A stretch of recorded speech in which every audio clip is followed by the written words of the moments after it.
Frank, and this is the third Saturday of our relationship, and I don't even know what you like to eat. Why don't you come over for dinner this Saturday night and let me find out what whets your appetite?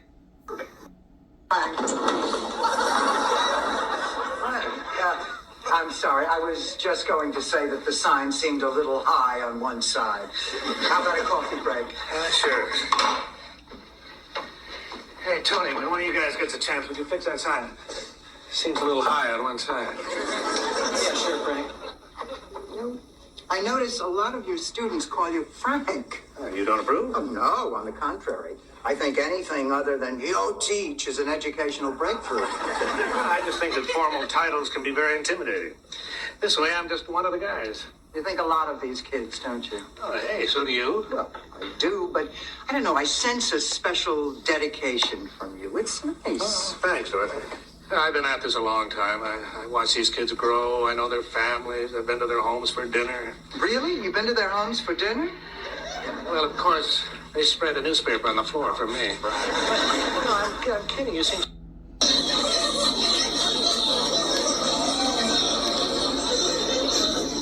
Good evening, Father. My, this must be an important cause. Don't you usually make the nuns ask for money? I'll get mine first. I'm Frank. I'm here to see Dorothy. Move home. I mean, forgive me, Father. That is, forgive my language. Not in your official capacity. I'm not even Catholic. I'm a Baptist, and you can't forgive us Baptists.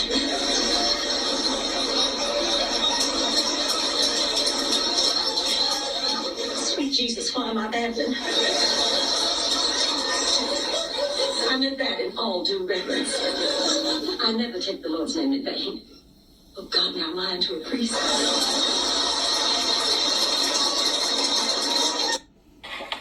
Oh, great. The air conditioner's not working. Well, who needs air conditioning? We have a fresh ocean breeze and a breathtaking view. And you look to the extreme left, and what do you see? Two guys beating up an old... God, if anything happened, I just... Rose, thanks for the lovely prayer. Something flashy, something colorful. Oh, that's really not me, Blanche. I know, honey, but take a chance, be a woman. It's an awful lot to ask, Blanche, but I'll try. We do a lot of things real people do. Except for one very important thing. Boy, is that going to put a hitch in Dorothy's plans. About because I was in a very similar situation once, and he was a man of the cloth. Oh, totally dedicated to his vocation, or so he said. But his eyes told me he was dedicated to me. Now, we both knew it was wrong, and we fought our feelings with every bone in our hot, long, and writhing bodies. Finally, it was just too much for us, and we gave up and checked into a Best Western. You had an affair with a priest? Priest. I didn't say he was a priest. I said he was a man of the cloth. He was a fabric salesman. Tommy Cochran. Sit down, Tommy. Tommy's a writer. According to the New York Times, he is the most exciting new novelist to come along since Mr. Norman Mailer. We met in the park last week. I was sitting there reading Tommy's latest book, and he came over and offered to autograph it for me. And we've just been inseparable ever since. Hey, Cochran, what are you sitting with the guest for? It's time to serve the main course. But once he changed the name to pesto sauce, it moved like hotcakes. Why are you making this up? So what? I'm old. I'm supposed to be colorful. Do we have any orange juice left?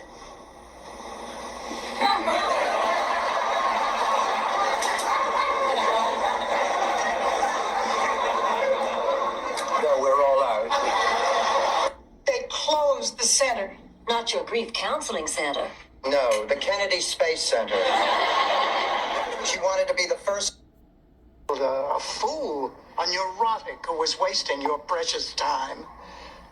Is that your caring profession? Is that healing? No one deserves that kind of treatment, Dr. Budd. No one. I suspect had I been a man, I might have been taken a little bit more seriously and not told to go to a hairdresser. Look, I am not going to sit here anymore. Shut up, Louis.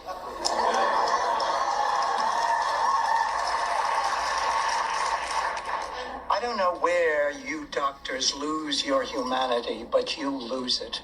You know, if all of you at the beginning of your careers could get very sick and very scared for a while, you'd probably learn more from that than anything else.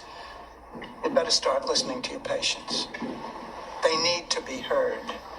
They need caring. They need compassion. They need attending to.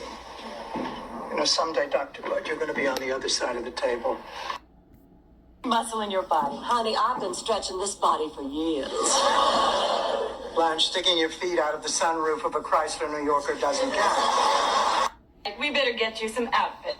Oh, it's okay. We brought our sweats. Sweats? Look, ladies, if you're serious about training, you want to get off on the right foot, starting with good workout shoes. Now, these are beautiful and a bargain at $85. $85? That's a bit exorbitant. And expensive, too. Well, we do have cheaper brands, but anyone who's, serious about training wouldn't even go near them. Well, then we'll take those. Fine. You'll also need aerobic suits, warm-up outfits, wristbands, headbands, leg warmers. Wait a minute. Leg warmers? Well, you need something to keep your thighs warm. What are you using now? Friction. That's why we're here. Ladies, I'm sorry. When you told me you were serious, I took you literally. Just forget this stuff. Wear your sweats. No, Yvonne, we want all that stuff. Yeah, we do. We really do. Well, I don't. I'm going to stick with my sweatsuit and my PF flyers. Exactly? Yes. $10,000. I'd rather be murdered. What? Because what you would... has ever competed understands what you're going through. So listen, sweetheart, if you don't feel like bowling, you don't have to. Oh, gosh. You just hold on to the ball and I'll throw you down there. Shrimp.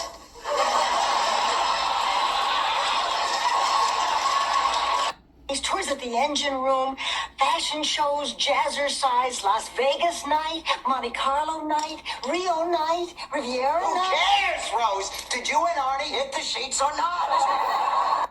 Dr. Jonathan Newman. Are you absolutely sure? Yes, may I come in? Oh, Blanche, this is Dr. Jonathan Newman. Get out of here. But Dorothy, he's A little early, yes, but we're delighted to see him. Hi, Jonathan. Hello, Rose. You're looking lovely this evening. Oh, wait a minute. Rose Nylon, you devil, you. I just figured out what's going on here. Blanche.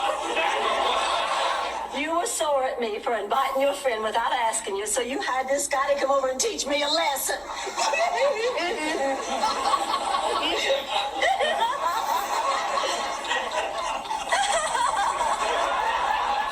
God, I wish I was dead.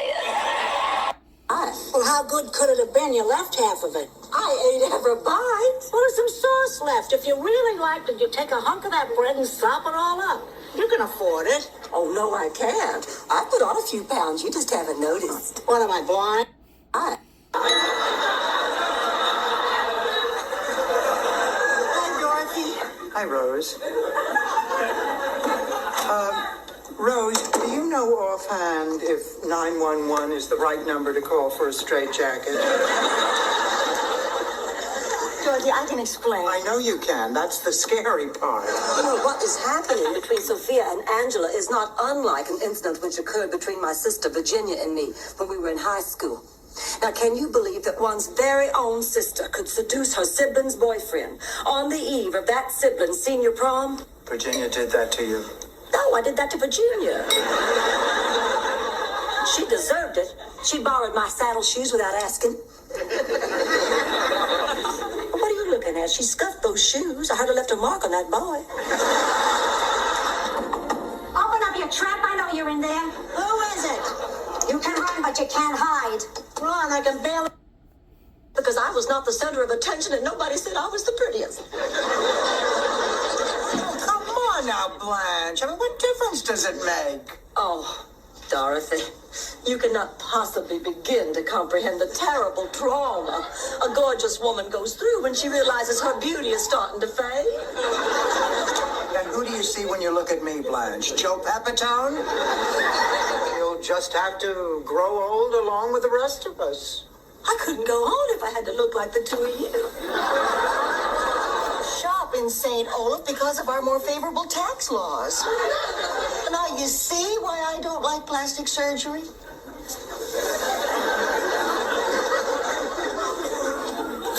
Ow! What'd you do that for? Why should we be the only ones in pain? How's this dress look on me? What's the difference? In half an hour, be crumpled on the floor next to an empty bottle of Jack Daniels.